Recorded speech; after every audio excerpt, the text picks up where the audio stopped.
One of the most popular or influential Christian voices against progressive Christianity is a youth pastor, I believe in Southern California, named Mike Winger, who posts YouTube videos, and they've become very popular. And this one, titled "The Hidden Unchristian Belief of Top Progressive Christian Influencers," um, has, as of 2 months after it was posted, has almost 600,000 views, which is pretty impressive, I must say. This is it looks like it's something like a sermon, and it's 56 minutes long. And what I'm going to be doing in this, and I don't know, 1, 2, 3 subsequent videos, whatever it ends up being, is I'm going to go through carefully listening to what Mike Winger says and offering some responses to it by responding to snippets from his talk. And so I want to begin with an excerpt that just begins here 3 minutes and 4 seconds in, where he's talking about progressive Christianity and what it does to churches. One of the symptoms is this: churches get progressive Christianity like a, forgive me if you're a progressive Christian, please hear me out. I'm just being straight with you, okay? Churches get this like a disease that kills them. Churches that go progressive come back a few years later and they're usually empty, or they're meeting in like a bar, like 5 people, the kind of thing. It tends to kill churches. Not in every case. You might have a super dynamic speaker that can still have a gathering, but there's something in the core of it that just kills churches. Okay, there's a couple, at least 2 things here that immediately come to mind for me. The first thing is this: what do you mean kills churches? Can you define that? Based upon what Winger says here, it sounds like a church that quote unquote becomes progressive loses numbers, so that a shrinkage in numbers over time is killing the church, is necessarily a disease. But of course, that's not true. There are all sorts of things that can reduce the numbers of those in attendance at a church, including greater fidelity or faithfulness to the gospel. For example, Greg Boyd, during 2004, just after the invasion of Iraq, he began preaching a series of sermons to his church in Minneapolis, St. Paul, talking about the dangers of Christian empire and the ways that Christians can become drawn into the idol of Christian nationalism and thereby justify inflicting violence on other populations. And I think that was a sermon series that absolutely needed to be preached to that church, and probably to a lot of other churches as well. And as a result, Greg Boyd ended up losing 1/3 of his church. They left. Now, according to what Winger seems to be appealing to here, is that's killing the church because you're reducing the numbers. And if he had kept preaching that in a way that the church needed to hear that, then that might eventually completely kill the church.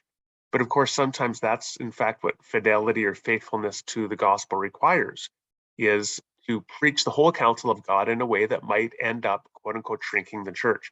The second thing that I would want to point out here is, which is, I think, a real problem throughout this whole video, is that Winger just constantly gives you his own opinions on things without any evidence to support them.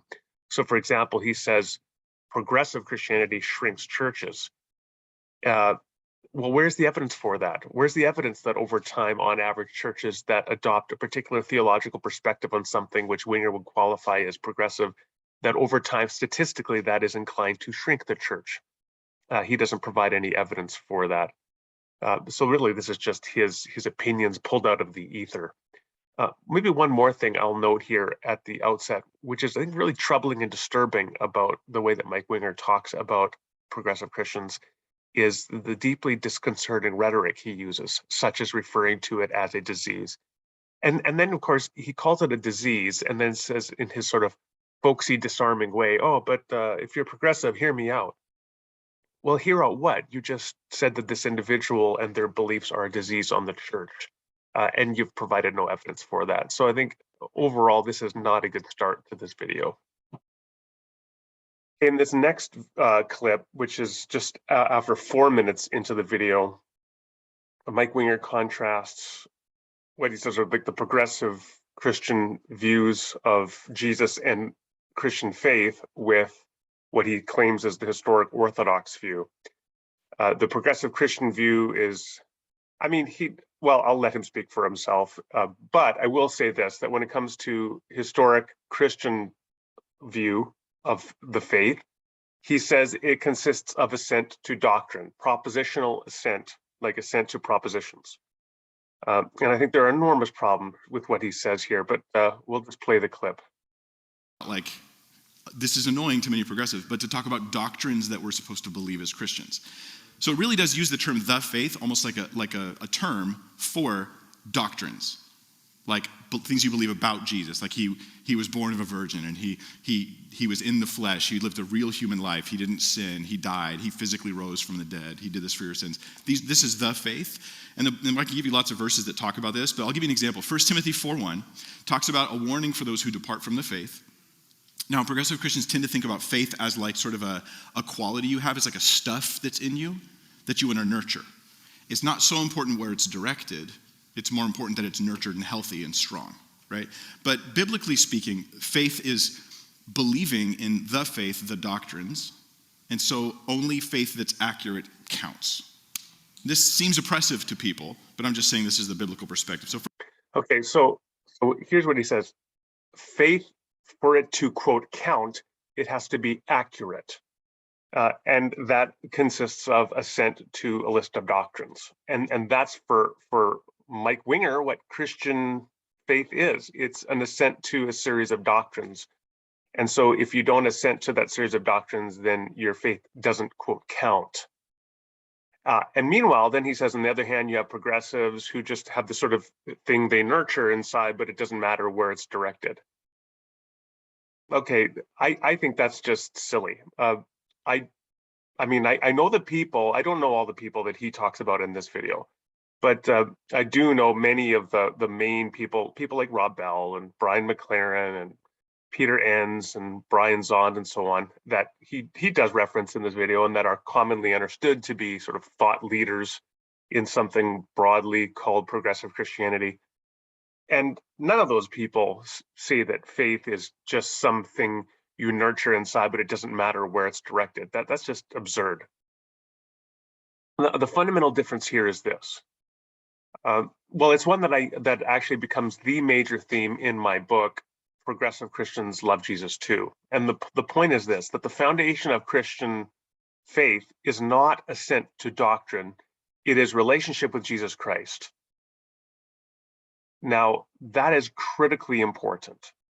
Think about the relationship of a child to the child's parent. The foundation of the relationship the child has with the parent, the identity of the child as part of the family, is not founded on the cognitive beliefs that child has about the family or about the parent. It's that child has been called into and brought into this family and is in relationship with the parent. And because of that relationship, that is the foundation, the essence of the child's identity as a member of the family, that they've been brought in as a child and are in relationship to the parent. And because of that relationship, beliefs about the parent will now flow out of it. So in the same way, the foundation or essence of Christianity, the basis of it is relationship with Jesus Christ, or with the triune God through Jesus Christ and his mediating work. That's the foundation. And doctrines, beliefs about Jesus and God and our relationship to Jesus and the triune God, flows out of that. And that is the standard view that I see being held by progressive Christians, or the people broadly that identify in some way on the spectrum of progressive Christianity. It's not that they're saying doctrine doesn't matter, and it's not that they're saying that faith doesn't have to have some direction or purpose or foundation. It's that they're saying the foundation is relationship with God and Jesus Christ, not cognitive assent to doctrines. Cognitive assent to doctrines, that's putting the cart before the horse. Now, in this very flippant way, I think Winger says here that, well, if your faith isn't accurate, it doesn't count. Okay, let's have a conversation then about how accurate your faith has to be in order to count. What does it mean for a 4-year-old who prays their first prayer to Jesus? What doctrines do they have to have in mind for their faith to count? Um, what can they get wrong and still have their faith count? I mean, I prayed a sinner's prayer when I was 4 or 5 years old. I talk about it in my book, What's So Confusing About Grace. My mom and dad told me, yeah, you have to choose between God or the devil. So I prayed to Jesus. Didn't have any theology worked out, as you can imagine. I guess by Winger's account, my faith as a 4-year-old didn't count because I didn't have any doctrines worked out at that point. I was simply praying to a person. And I didn't have any clear conception really of who that person was, except that they were good and wished me well. And so I should pray to them. That's my understanding as a 4-year-old. What about when you're 14 or 24? When does your faith count? Um, Another thing, not only cognitive assent to doctrine, but can you have some degree of doubt or question about the doctrines to which you've assented? Is that okay? Or at what point does your doubt in the doctrine undermine the very faith so that your faith doesn't count? Winger kind of flippantly throws out this claim that the foundation of your Christian faith is doctrine without ever scratching the surface. Now, I mean, of course, he may do that elsewhere. I don't know, but I'm just saying at this point, there are enormous problems with saying and claiming that the foundation of Christianity is the cognitive assent to doctrines, and that if you don't have the accurate list of doctrines to which you've assented, then your faith doesn't count. It is far more plausible, and I think just theologically correct, to say that the foundation of Christianity is your relationship to God in Jesus Christ. All right, our next clip is almost 6 minutes in, about 5:57. And at this point, Winger starts, again, just talking in a general way, anecdotally, right? There's no hard evidence here, but he talks about the way that he believes that progressive Christians think, and that he claims that he's heard them talk like this. And in this clip, he talks about how allegedly progressive Christians sort of, I think the clear point he's making here is that they show contempt for doctrine, that they actually encourage you to doubt or to reject Christian doctrines. Oops, sorry, I gotta cue that up again. One more thing, it's a little bit funny here to me, is that he introduces this section by saying, well, for progressives, the idea of love is very central. But then he goes on to say that they show contempt for doctrine. And I think that the way that he's sort of so dismissive of the emphasis that many people that would call themselves progressives do place upon love and the centrality of love in the Christian life, I think just shows that he has I don't know, tin ear. When you read 1 Corinthians 13, what Paul says about love in the midst of conflict about doctrine in the Corinthian church, you could have every theological doctrine you want, correct. But if you have not love, you are a resounding gong or a clanging cymbal. That is precisely what Paul is saying. And yet Winger is this very flippant, I think, and very dismissive when he references how progressives really emphasize the centrality of love. Now, for Winger, the heart is not love, it's doctrine. And there is so much damage done in the Christian church by people with this mentality. No, love is important, but not as important as truth, right? No, love is truth. If you don't love people, you are not being a true Christian. It doesn't matter what doctrines you assent to if you do not love people. But let's hear Winger, and then I'm going to offer a response to the way that he describes progressive Christians as having contempt for doctrine. The ideas of love are very central, okay? But those doctrines are not focused on. So abandoning doctrine is celebrated even. It's not only tolerated, but it's often very celebrated, so that some people will feel they're brave. And I've seen this in progressive Christian groups. I'm brave. I finally feel like I'm able to give up the resurrection of Christ. And then people are like, that's very brave. How open-minded of you. I don't know. Maybe he's had some sort of interaction that actually was like that. I suspect not. And there's a sort of smarmy attitude that Winger has here, which really gets under my skin, to be honest.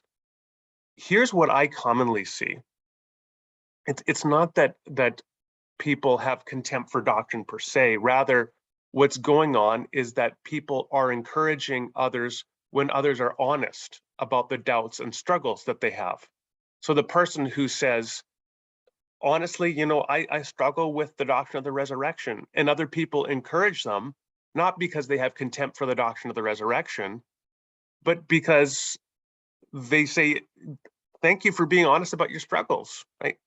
You've got struggles with you've got doubts about those doctrines. Well, let's be honest about that. I mean, that is very much at the heart of what I've seen as progressive Christianity, is people encouraging others in the midst of a faith that is founded in relationship to be honest about the doubts that they have about various doctrines to which they're expected to assent.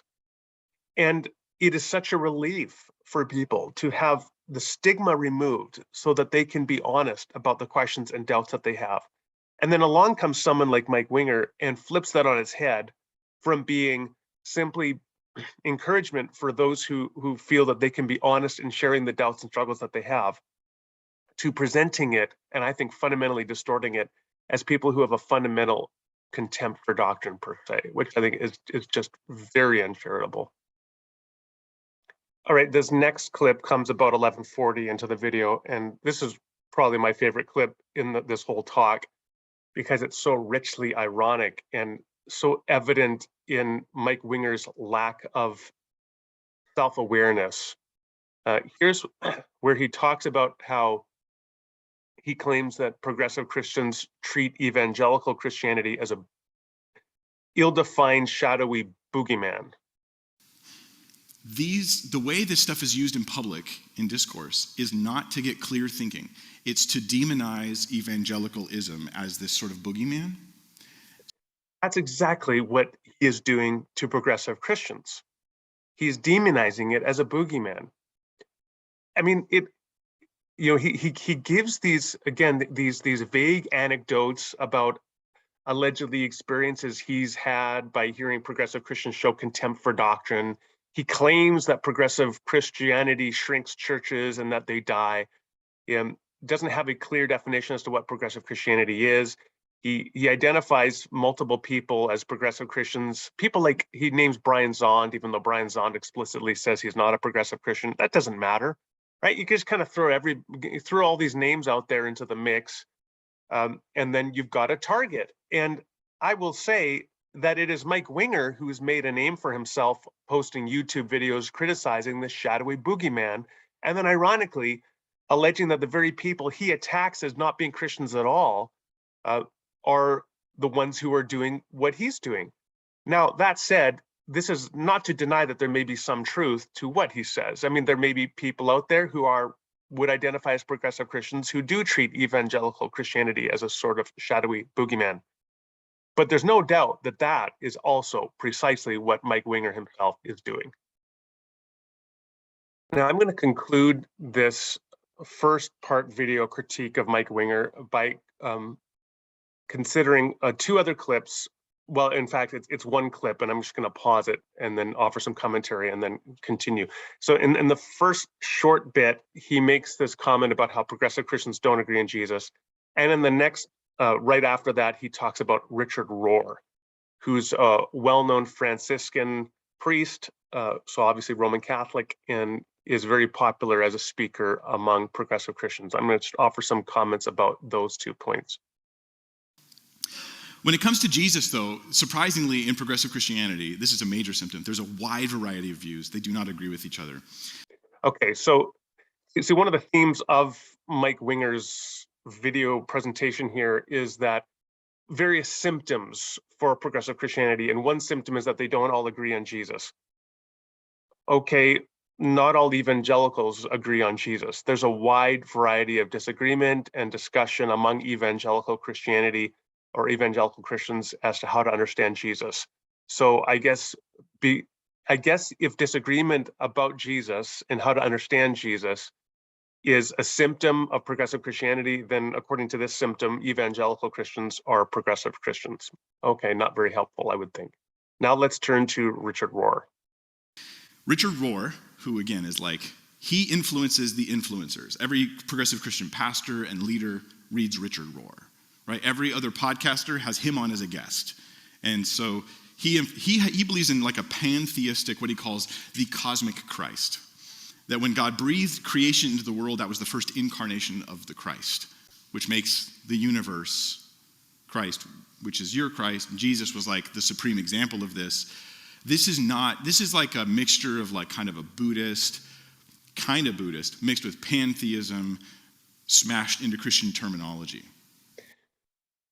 Okay, I have a few things to say here. First thing is this. You can take some particular person that is a leader or considered very popular and influential among progressive Christians, and you can pick at aspects of their theology that are problematic. You can do that about evangelicalism as well. I mean, I could talk all day about various evangelical leaders, ranging from John Piper to Joel Osteen, that I have problems with in terms of their theology. It doesn't follow that you can thereby indict all of evangelical Christianity because certain thought leaders, and like it or not, Joel Osteen is in some respects a thought leader among Christians, evangelicalism, and at the other wing, someone like John MacArthur or John Piper is as well. They are influential Christian thought leaders among many evangelicals. You can pick at their theology in various respects. It doesn't follow you can thereby indict evangelicalism broadly. The same thing when it comes to quote unquote progressive Christianity.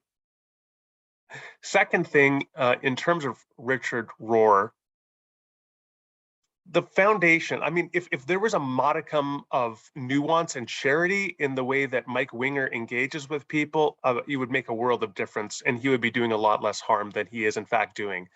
So let's start off with a modicum of charity and nuance. In Progressive Christians Love Jesus Too, I just point out baseline that Richard Rohr is not a heretic within the Catholic tradition. He is a faithful Catholic who is in fellowship with the Vatican, right? Has not been censured by the Vatican. And so right there, that tells you that he is not in fact a pantheist. A pantheist is a person that believes the world is God. God is the world. God and creation are identical or coextensive with one another. And that is most emphatically not what Richard Rohr believes. When Richard Rohr talks about the cosmic Christ, what he is talking about is a concept of the Logos, the Word that John talks about in John 1. In the beginning, the Word was with God and the Word was God. And then through the Word, John 1:3, God created all things. Same thing in Colossians 1, which Rohr also will frequently cite.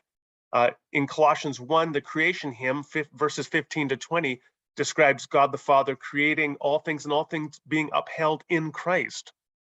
And the point that Rohr makes is that before there is Jesus, the incarnate man, there is the cosmic Christ, the Word, the Logos, through whom God the Father made all things, and in whom which all things inhere or hold together. That is the Word, the Logos, the Christ. And that's what he means by the cosmic Christ. And then Jesus becomes the incarnate Word made flesh, John 1:14. So that Word through whom which God created all things, now becomes the incarnate Word. And Rohr's point then is, his primary point is this, that if you want to understand the sacredness of creation, if you want to understand the concept that all truth is God's truth, you begin with the cosmic Christ, that you can understand that through the second person of the Trinity, God the Son, the Father has made all things and all things are held together in him. So that creation is sacred, is a reflection of God the Father. And there is all truth is God's truth that is found in creation. And that could be various degrees truth in other religions, other philosophies, other cultures. So that truth is not held exclusively within the Judeo-Christian trajectory of revelation that is centered on Jesus. Jesus is the incarnate revelation of the cosmic Christ, the Word made flesh who dwelt among us, through whom we have the one way back to the Father. But nonetheless, he is also the cosmic Christ. And this is a thoroughly orthodox framework in which to think. Now, it doesn't follow that I necessarily agree with everything Rohr says, but when Winger begins by saying Rohr is pantheist. It's just flatly false. When he says that Rohr is like a mashup of Buddhism and Christianity, I mean, he's just throwing out words here in order to condemn him. Now, I think one of the things, and which comes out later in the video, is that Winger quotes, or he shows a clip of Rohr quoting the Dalai Lama favorably. Something that the Dalai Lama said was Rohr affirms, and he thinks it's really good. I guess something like that is like why he has this link with Buddhism. Well, I mean, Paul in Acts 17 quotes Stoic philosophers, right? People who are not Christians or not Jews, not in the Judeo-Christian trajectory of revelation, and says, some of your own philosophers have said, in him we live and move and have our being. We are his offspring. Epimenides and Aratus, commonly it is believed that those are the references Paul is making. So he's citing Stoic philosophers and he's affirming their theology.